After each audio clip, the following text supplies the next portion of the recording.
This is the Bartholomew Town Podcast. Hi, everyone. Welcome in to another edition of the Bartholomew Town Podcast. I'm your host, Bill Bartholomew. On this episode, discussing youth sports in light of COVID-19 with risoccer.org's Matt Jerzyk. And this episode, it goes back about a month since we actually taped it, but still relevant today. Youth sports, a major connection point, a major community point here in Rhode Island and everywhere, I suppose, but specifically with soccer, which is obviously a full contact sport. It's not one of the sports that's been approved, so to speak, for resumption here in phase 3. And you wonder, myself speaking with some people on the inside of the soccer world here in Rhode Island, they're folks who don't think it's going to come back anytime soon. You wonder what the Rhode Island Interscholastic League is going to do with fall sports. You have to think that the likelihood at this point anyways that we won't have soccer in the fall or really any sports in the fall, and that's not just my opinion, that's coming from a lot of insiders. But you've also got to remember that we've staked a significant economic development opportunity on the sport of soccer here in Rhode Island. Tidewater Landing, Brett Johnson, Fortuitous Partners, in Pawtucket. The follow-up to the Paw Sox moving out and packing up and going to Worcester and everything surrounding that development project. You got to wonder, what role does soccer play in Rhode Island's future? I think it's a significant question, so we get into that a bit, plus the economics of youth sports in general. So a fascinating conversation with Matt Jerzyk here on the Bartholomew Town Podcast. Hope you're having an outstanding summer and enjoying this beautiful Friday here in the Ocean State. Thanks for tuning into B-Town. Youth sports are essentially kind of getting into a soft return. Right. That may also apply to adult sports. She didn't specifically say whether or not, but it's not in the context of competitive games. She's talking about groups of 15. You can have practices, scrimmages, whatever it may be. So, there's no question that youth sports are an essential element of, I think, all communities, but certainly in Rhode Island, there's a major role. And I think soccer, probably along with Little League Baseball, by and large, sits at the epicenter of that conversation here in Rhode Island. In a lot of ways, soccer is king. So from your perspective, let's just get into how valuable a decision is that from the governor's perspective, and then what are you looking for on your end from a safety protocol perspective, just kind of observing how this can move forward back to competitive games or not get into a situation where it's shut down because of some sort of, overlooked situation right now, I guess. I think it was a great decision. First of all, I think, there was a Facebook group that had started that had quickly gathered thousands of supporters to reopen youth sports in Rhode Island. And I think the decision was reflective of how the governor has approached this pandemic, in that youth sports were looked at like a camp set to be open June 29th. But she had flexibility in that point of view, and quickly made a plan so that youth sports could have scrimmages and practices, and not games, not where kids are tackling each other on the soccer field, are going to be in close proximity in the middle of an intense lacrosse game or baseball game. But I think it makes sense. Youth, certainly I have 4 kids. They're feeling the emotional, physical, psychological stress of being homebound for months, the anxiety of a global pandemic and the fear of the unknown. And to get back to some sense of normalcy, youth sports is a great first step towards getting back in the classroom. And I think, my 3 boys and my little daughter are very excited to see their teammates. And I think from a safety protocol perspective, I think if you go on reopeningri.com under the youth section, they already have up a sample soccer field, for example, and they show where to put the drop off for the cars, pickup. No parents should be on the field. It should just be the kids and the coaches. Plenty of hand sanitizer, for example, in soccer. Each kid should have their own ball so that you're not throwing in a ball from someone else, from another kid, and before they walk off the field, sanitizing their hands. I think it was a great move. We're very excited, and I think there's a lot of excited parents around Rhode Island who will be happy to drop their kids off at a local ball field and also have some time to themselves after being quarantined with their kids for several months. Yeah, no doubt. I mean, that's kind of always been one of the benefits of youth sports for a lot of parents, frankly, is, that there's a child care element to it. And there's a great responsibility that comes with coaching and organizations here in the state, whether it's a local town organization or club, whatever it may be. Let's kind of, what specifically, I see you're wearing your Providence City jersey here on this appearance. Kind of give your background, I guess, in what RI soccer is to you in a nutshell. Yeah. So back in 2004, going way back here, 16 years ago, yep. I was doing a lot of work, political work for SCIU District 1199 around their home daycare provider organizing campaign. And we were in the middle of a lot of conversations at the State House and on the local level. And I realized that a lot of those conversations were just not being had anywhere on the internet. I was, participating with Daily Coast and a lot of online blogs, and there wasn't anything in Rhode Island. So I started rifuture.org, and it became one of the bigger political blogs in Rhode Island. And the goal for that was just to democratize the conversation so that everyone had access to kind of the ins and outs of politics. And, politics wasn't a game for insiders. It allowed everyone to participate. And it felt like in the last few years, the same phenomenon was happening to me with soccer. I'd be on the field. I'd be hearing about this club or this rising star, or that person's going to PC, or that person's at Louisville, and no one knew about it. And with the decline of media and some really great sports writers fading into the sunset, I wanted to create an opportunity for parents to understand this really Byzantine world of youth soccer, those pay-to-play, how to know about camps, how to know about opportunities, but also just to celebrate a game that Rhode Island loves. We're one of the top 10 markets of communities in the United States that watch Premier League soccer. That's one of the reasons that soccer teams come into Pawtucket. We have great ethnic communities, the Portuguese, the Colombian, Guatemalan, Irish, French, Italian, all communities that love soccer. My family's Polish. We have a small Polish community here that loves soccer as well. And so I created RI Soccer just to be a vehicle for people to learn about the game and to celebrate it. And I'd love to use opportunities like this to encourage people to collaborate with me. I'd love to get some more authors on the website and get more people involved. Yeah, I have an interesting, my story with soccer was that I started playing. I can remember being in my backyard, my mom coming out when I was like I started in U8, so I was probably 7 years old, and she came out and asked me, hey, do you want to sign up for soccer? And I was very selective in what I did. I didn't want to do Little League. I dropped out of the Boy Scouts. I dropped out of my church. I was early on sort of like, and they sort of gave me the freedom to do whatever I wanted in that regard after trying something out. Soccer I stuck with, even though I was clearly a terrible player. I'm a toe walker.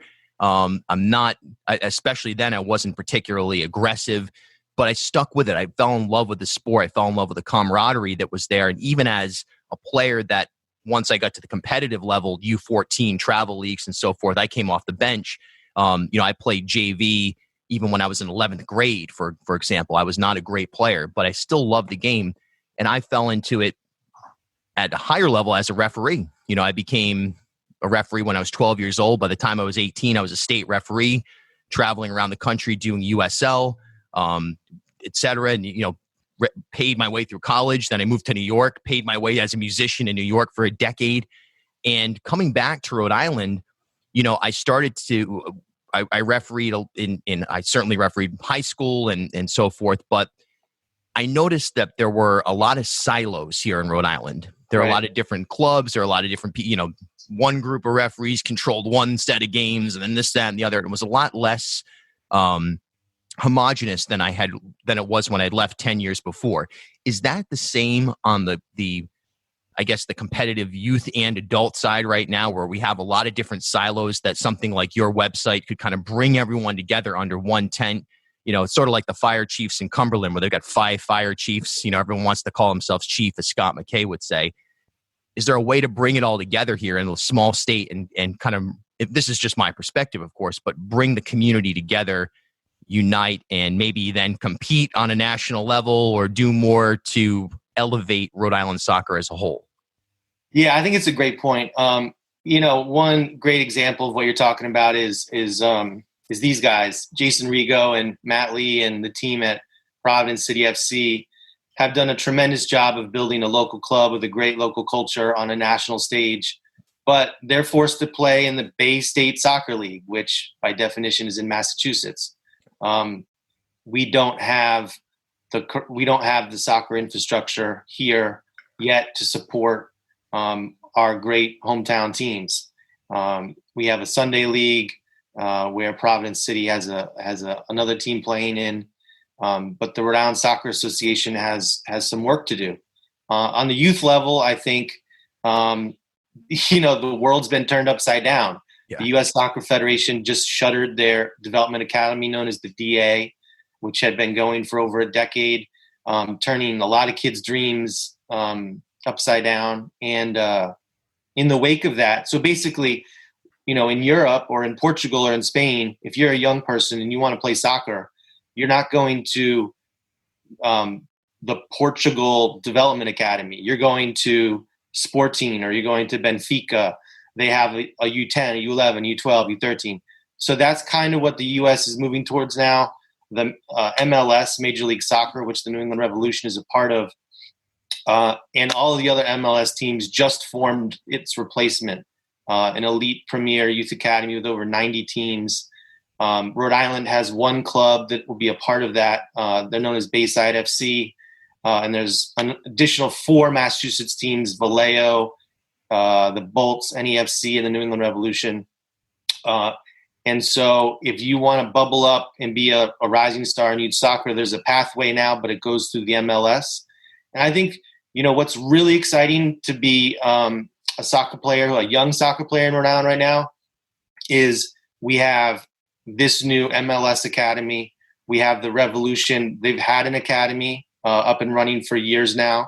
We're going to have a USL championship team in Pawtucket. If you're a championship team, you have to have an academy. So there'll be another academy with that team. Then we'll have Revolution have a USL League One team known as Revolution 2, which is essentially an academy team for U19s. And then just down I-95, Hartford Athletic is another USL championship side, and they have an academy. So you have all these vehicles for young players to strive towards, not to mention PC Friars, URI Rams, Brown University. Bryant's got an amazing soccer program up and running. So there's a lot of pathways for young people to get ahead. There's a lot of great institutions. Yes, there are tremendous silos standing in the way. And one of the hopes of risoccer.org is to have a conversation where we can start to make things easier, make things more accessible. What's great about soccer is, unlike some other sports, you don't need $1,000 to buy equipment. You need a pair of shoes and a ball, or in Pele's case, a mango. But yeah. It's one of the most diverse sports in our state. It's a great, the way I see it, it's like watching jazz on the field. You're constantly creating plays. Unlike football, you don't have a play, go back to the huddle, call another play. You're calling plays constantly. The action doesn't stop until halftime. And I think it's a diverse game. It's an exciting game. And in Rhode Island, it's only beginning. We have a great future ahead. The beautiful game, indeed. Let's touch quickly on the USL. There's some developments that the stadium lease. There's some people who are scrutinizing that right now. That looks like there's 2 major concerns that I've seen. For, I guess we'll start with the negatives. One is that Pawtucket could be on the hook if this goes belly up somehow. Number 2 is that it's going to usher in gentrification. That's going to push out. We're celebrating the train station going in Pawtucket CF. And all of the activity, and certainly economic development is critical in Rhode Island. I mean, anybody who thinks otherwise is clearly not paying attention. But there's got to be a way to also to merge that coming in, the team coming in, Tidewater, the whole process, and also not essentially annihilating the neighborhoods there. Do you think that's attainable? And do you get the sense that, the community is ready to work with fortuitous ventures, or fortuitous partners rather, to make a really robust environment for soccer to go to in USL championship to go into Pawtucket? Yeah, so my kids actually go to the International Charter School, which is right on the location of where the stadium's going to go. And so absent the quarantine, we'd be driving there every morning and every afternoon. It's a great part of Pawtucket. It's right kind of at the junction of Oak Hill, downtown, and Woodlawn. And I think it's reflective of the diversity of Pawtucket. You have a great Portuguese and Cape Verdean neighborhood in that section of the city. And I think gentrification is always a concern when you bring in a large development, but there's a really easy way, I think, to deal with gentrification. And I think the mayors of Pawtucket and Central Falls and the elected officials, Senator Cano, Nesselbush, council people, Megan Common, and all the folks in that area understand that if you increase home ownership and you own a home and the value of that neighborhood, the values go up because of the development and the gentrification, your wealth goes up. And so really the crux of the gentrification argument is who owns property, because that's where the wealth is generated. And if it's folks who are already there and you can increase home ownership rates on the Central Falls side and the Pawtucket side, the development will benefit everyone. But I think it's something to pay attention to. I think Brett Johnson and his team are committed. He has Rhode Island roots. His wife has Rhode Island roots. And I think from the beginning, you've seen a real passion to create a creative pathway to make this work. I know there have been a lot of roadblocks. It's not easy to develop in Rhode Island. We all know that. But he's really dug in and pushed it forward. And, I, for one, am very excited. When I worked for Angel Taveras when he was mayor of Providence, and we brought the Revolution here. We brought USL here. We brought the NPSL here. We tried everything to bring professional soccer to Rhode Island. And we finally have a visionary in Brett Johnson who, with Phoenix Rising, has created one of the best USL clubs in the United States. It had the longest winning streak in American soccer recent history. And he has a proven track record. So I think there are inherent risks in any big project, but it's a community that wants it. It's an exciting project. It's the right time. It's at the crux of a new train station that's going to connect Pawtucket and Central Falls to the Boston metro area in 40 minutes or less. So I think it's exciting. Yes, there are risks, but I think everyone's paying attention, and I'm going to make sure that the community that's there is going to benefit from this and not get pushed out. This is the Bartholomew Town Podcast. Hey, Bartholomew Town listeners, I just delivered the very first episode of the B-Town Insider exclusive content that you yourself can receive by becoming a B-Town Insider at patreon.com/BartholomewTown. Our first B-Town exclusive episode for the Insider Club features Dr. Luis Daniel Munoz, who is a medical doctor, a member of the Rhode Island COVID-19 Equity Council, a former gubernatorial candidate, with expert assessment of the COVID-19 numbers here in the state, the infrastructure that's been developed, the testing protocol, and where we're going in terms of school reopening. It's fascinating stuff, and you can only receive that episode by becoming a B-Town Insider. Again, the address is patreon.com/BartholomewTown, and there's other options to support the show when you head over to that address. Hey, thanks for listening, and now back to our conversation with Matt Jerzyk. Last question here, last couple of minutes or so. A lot of people, there's a pretty well, I guess it's pretty well known that college sports, NCAA, so on and so forth, is big business. Youth sports are big business. And as we reopen the economy here, reopening youth sports is not only a question of recreation and entertainment and so on and so forth, but there's also a realistic bottom line attached to it. If you could kind of just touch on that, the business of youth sports.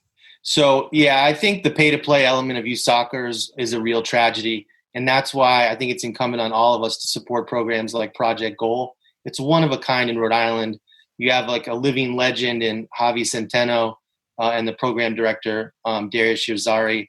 And basically, they take kids from the lowest income areas in Rhode Island and offer an after-school program, and then bring amazing athletes from the Revolution, from PC, from Brown, and teach kids how to play the beautiful game.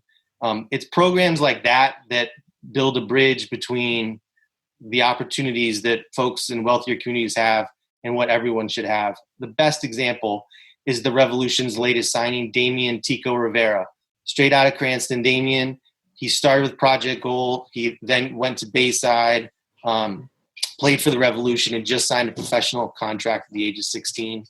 And so I think the economic barriers for the soccer community are real.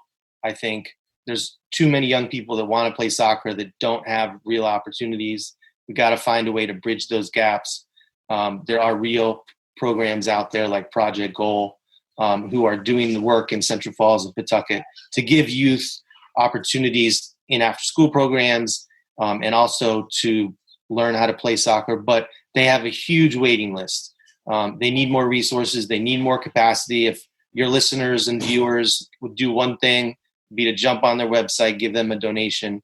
But the recreation programs for Pawtucket, East Providence, Warwick, Cranston, CLCF, they're affordable. They can be more affordable, but it's one of the most affordable games. But as you start to bubble up, there's a pay-to-play element, and we got to figure out a way to reduce it so more people have the ability to play soccer. Yeah, no question about it. The last thing I'll say is my wife's from Brazil, and so when we go there, there's nothing more exciting than to see some of these games of, kids who are probably 9 years old playing with makeshift goals and watching, as you say, the jazz on the field. And, you realize that, yes, you can pay for coaching. Yes, you can pay to go to Florida and go to Disney and or the Nike academies or whatever it may be. Those opportunities are there and they're legit. But at the end of the day, sort of like music, the skill, the instinct, that's internal, and there's no economic, reality for that. That's something that is just sort of intangible. So when you put a barrier up that's economic, it stifles genuine talent. And sometimes you're developing people who don't necessarily have the talent. Absolutely. And some of the older USA players from the 94 World Cup, et cetera, have talked about, why did the USA miss the World Cup? Why is our national team not doing so well?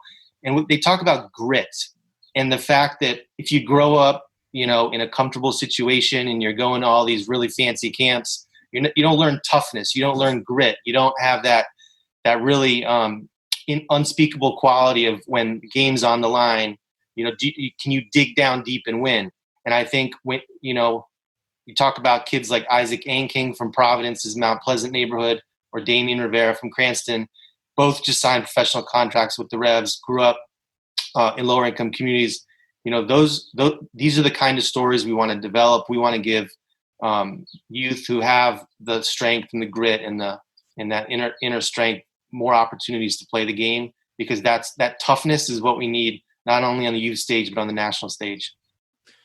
100% agree. All right, this was great. I'm going to put it up probably on Monday, unless there's a significant, like if it seems inappropriate because there's like some kind of looting or something over the weekend that makes it like we shouldn't go there. But this was great. I'd love to also at some point write a piece for your website, like kind of from the perspective of refereeing. I would love that. That's really how I learned this state. My dad would drop me off to referee at the Lusitania Club, in Central Falls, and that was my first window into the cultures of Rhode Island. So I'd love to be able to kind of tie that together in a way if I can. Have you talked to Frank Lombardi at all? No, I haven't. So state senator from Cranston, but referee of the year, and he's got some great refereeing stories. Really? Referee of the year. Wow. I got to reach out to him. Yeah, I'm on break. Referees the high school championship games, and I think the Rhode Island Referee Association just named their annual award after him. Wow. You can read it on risoccer.org, as a matter of fact. I'm gonna check that out. This is the Bartholomew Town Podcast. Hey, everybody, give me a follow on Twitter and Instagram. It's at Bill Bartholomew. And be sure to join the Bartholomew Town Podcast Facebook group for daily digital content. You can find it by searching Bartholomew Town on the book, or head over to www.btown.stream. At HealthSource RI for Employers, we provide access to health insurance to more than 1,100 local businesses and nonprofits, and 96% of them renew through us every year. Maybe it's our choice of 19 different health plans, our 10 years of customizing solutions, or our one local team of dedicated experts helping employers find quality health insurance. See how our numbers stack up for you. Learn more at healthsourceri.com/employers.